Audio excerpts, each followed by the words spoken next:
All right, guys, there we're going to extend it and graph secant and cosecant. Instead of sine and cosine, we're going to do the reciprocals, and it's not bad at all. Let's go here. I got 3 examples, and that's all this video is going to be. Hang in there. All right, the first one says graph y equals 2 cosecant x. I want you to start by doing the same thing we did the other day. I want you to list your amplitude. In this case, it's t. 2, your period. Remember, 2 pi divided by b. This time b is 1, so it's just pi, 2 pi. And the phase shift. There is no phase shift because there's no parentheses, so I'm ready to go. So I'm going to draw my graph. Just going to draw one period also. So I'm going to go 4 slashes like we always do. There's no phase shift, so I'm starting at 0. Amplitude is 2.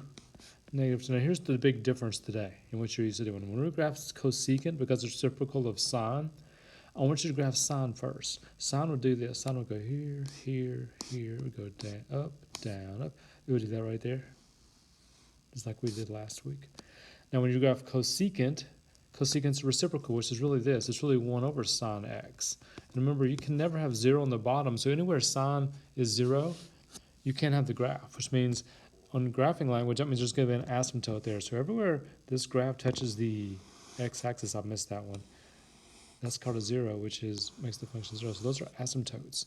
And the graph of cosecant, all you do to graph cosecant is you flip the graph in between the asymptotes. So that right there, the green part, only the green part is cosecant, but it's really hard, if not impossible, to graph that without graphing the sine graph first. So not that big a deal. Let's try a couple more.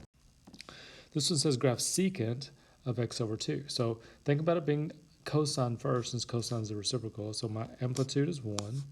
Period would be 2 pi divided by b. This time b is 1/2, since it's really x over 2 or 1/2 x. Keep change flip, 4 pi.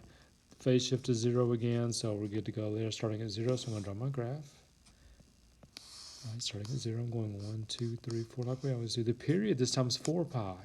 So that's how far away you go. Remember, 4 pi, 2 pi is there, up to 1, down to -1. Now cosine, remember secant's 1 over cosine x.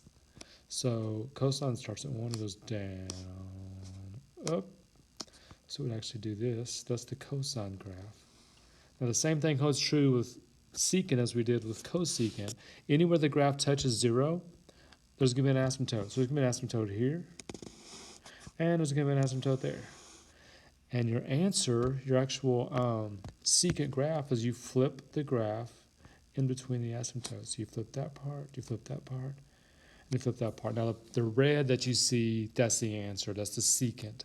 But again, you need to graph the cosine first before you can graph the secant, for obvious reasons. Got one more. And here we go. 2 secant x plus, sorry about that, it's supposed to be plus pi over 2. I don't really have a pi button on my iPad, so there you go. Start off with the same stuff. Amplitude is 2. The period is 2 pi divided by b. This time b is 1, so it's just 2 pi. The phase shift is negative c over b, so it's negative pi over 2 over 1, which is negative pi over 2. Ready to draw my graph. Now remember how we do the phase shift and the period. The phase shift is where you start. So I'm going to start my graph at negative pi over 2. I'm going to go 4 slashes, the y-axis being 1, 2, 3, 4. And I got to go 2 pi away because that's the period. If I'm at -1/2 and I go to positive, if I add 2 to -1/2, that puts me at 1.5. The way we write 1.5 is 3/2. So that's 3 pi over 2. All right, now this is cosine. Amplitude is 2, by the way.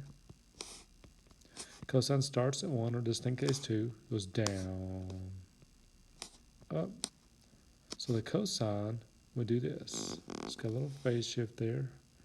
All right, and I'm going to do the same thing. I'm graphing secant, so I need asymptotes. The asymptotes go right where your graph touches your x-axis there, and the actual y-axis is an asymptote. And again, I'm about to go red here, and the red is the secant graph. You flip the cosine graph in between the asymptotes. And that's all you got to do. Okay, so if you were pretty good at last week, this is going to be a piece of cake for you. If you weren't too good at last week, this is great because you're just going to review everything we did, and you know it's not going away. So you need to know it. All right, so we'll work on it in class tomorrow. Talk to you then.